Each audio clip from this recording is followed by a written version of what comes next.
Hi friends, இன்றைக்கி என்ன பேசணும்னா வாத்துக்கறி சுக்கா வைக்க போகிறோம். அதுக்கு நல்லா க்ளீன் பண்ணி சுத்தமாக எடுத்து வச்சுருக்கிறேன். இதில் கொஞ்சம் மஞ்சத்தூள் போட்டிருக்கேன். இதில் ஒரு ஸ்பூன் தண்ணி ஊற்றிக்கலாம். கறி முழுகிற அளவுக்கு தண்ணி ஊற்றிக்கலாம். தேவையான அளவு உப்பு போட்டுக்கலாம். இப்போ இதை குக்கரை மூடி வச்சு ஒரு 5 விசில் விட்டு எடுத்துக்கலாம். இப்போ குக்கரில் கறியை வேக வச்சுக்கலாம். ஒரு 5 விசில் வரட்டும். அவங்க கறியை பொறுத்து ஒவ்வொரு கறி நல்லா சாஃப்டாக இருக்கும். இது கொஞ்சம் ஹார்டாக இருக்குது. அதுக்காக ஒரு 5-6 விசில் விட்டுக்கலாம். வாத்துக்கறிக்கு தேவையானது ஒரு வெங்காயம் எல்லாம் உரிச்சு வச்சுருக்கோம். 2 பெரிய வெங்காயம் எடுத்து கட் பண்ணி வச்சுருக்கேன். ஒரு 10 பல் பூண்டு எடுத்து நையவே தட்டி வச்சுருக்கேன். ஒரு பெரிய தக்காளி எடுத்து கட் பண்ணி வச்சுருக்கேன். ஒரு பச்சை மிளகாய் வச்சுருக்கேன். இதுதான் தேவையானது. இப்போ மசாலா வறுத்துக்கலாம். அதுக்கு தேவையான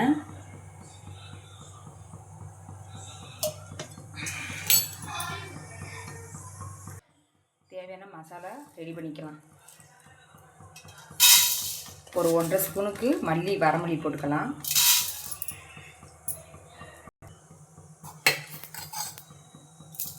ஒரு 3/4 ஸ்பூனுக்கு சீரகம் போட்டுக்கலாம். இது எல்லாமே 1 கிலோ கறிக்கு போட்டிருக்கேன்.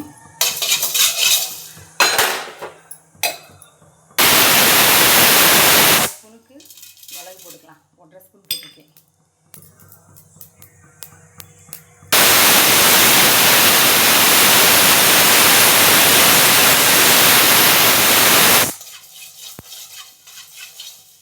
கரு விடாம நல்லா வறுத்துக்காங்க. 2 காஞ்ச மிளகாய் போட்டுக்கலாம். நல்லா வறுவு விட்டு கறிகீரை எடுத்து இந்த பொடி பண்ணி அரைச்சிக்கலாம். இதை நல்லா பொடி பண்ணியாச்சு. இப்போ வாங்க இதை தாளிச்சுக்கலாம். நல்லெண்ணெய் ஊற்றிக்கலாம். வாத்துக்கறி ரொம்ப உடம்புக்கு நல்லது. சளி பிடிச்சிருந்தா இதை சாப்பிட்னா உடனே சடனாக நின்றுடும் சளி. இப்போ என் ஹஸ்பண்டுக்கும் என் பாப்பாவுக்கும் சளி பிடிச்சிருக்கு. அதுக்காக தான் வாத்துக்கறி எடுத்து சுக்கா வைக்கிறோம். இதில் மிளகு தான் போட்டிருக்கோம். அதனால் உடனே சளி நிற்கும். அதுக்காக தான் செய்கிறேன். பாருங்கள், அது நல்லெண்ணெய் ஊற்றுங்க. ரொம்ப டேஸ்ட்டாக இருக்குது நல்லெண்ணெய் ஊற்றுனா. ஆயில் நல்லா காஞ்சிருச்சு. இப்போ சோப்பு போட்டுக்கலாம். கருவேப்பிலை,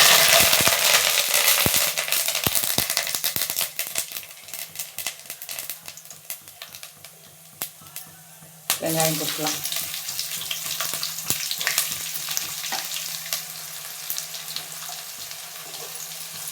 வெங்காயம் கொஞ்சம் நேரம் வதங்கட்டும். வெங்காயம் நல்லா வதங்கிருச்சு. இப்போ பூண்டு போட்டுக்கலாம். இந்த மிளகாயும் போட்டுக்கலாம். இது கொஞ்சம் நேரம் வதங்கட்டும். நல்லா வதங்கிருச்சு வெங்காயம். இப்போ தக்காளி போட்டுக்கலாம்.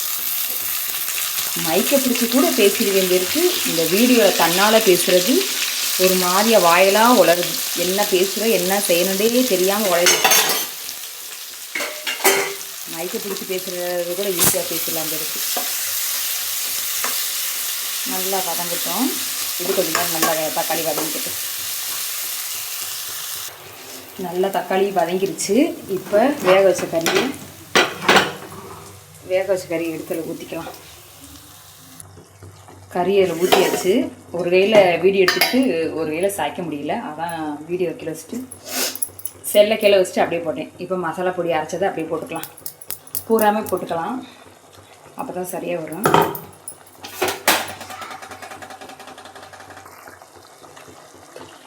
மிளகாத்தூள் கொஞ்சம் போட்டுக்கலாம். அவ்வளோதான் இதில் சேர்க்க வேண்டிய மசாலா. வேறு எதுவுமே சேர்க்க தேவையில்லை. இது நல்லா கிண்டி விட்டு வேக விட்டுக்கலாம். உப்பு உரப்பு எல்லாமே சரியாக இருக்குது. இதில் வேறு எதுவுமே சேர்க்க தேவையில்லை. கொஞ்சம் கறி வேகட்டும்னு தண்ணி கொஞ்சம் எக்ஸ்ட்ரா வச்சு, அதனால் தண்ணி நிறைய ஆகி போச்சு. இந்த தண்ணி பூரா வற்ற வரைக்கும் அடுப்பில் நல்லா வேகட்டும். கறியுமே ஒரு 15-20 விசில் விட்டும் கூட வேகலை. அதனால் பார்ப்போம் எப்படி இருக்குன்னு.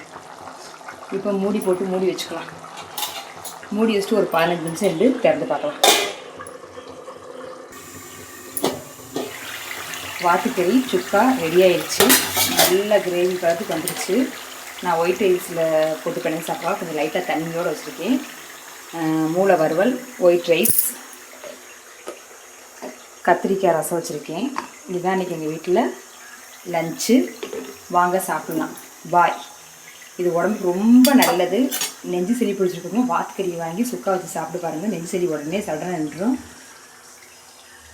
நான் வீடியோக்காக சொல்ல நிஜமாக சொல்கிறேன். செஞ்சு சாப்பிட்டு பாருங்கள், உங்களுக்கே தெரியும். சாப்பிட்டதுக்கப்புறம் உங்களுக்கே எப்படி இருக்குன்னு தெரியும்.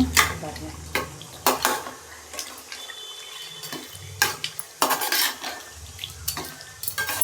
நல்லா சூப்பராக ரெடியாக வந்துருச்சு.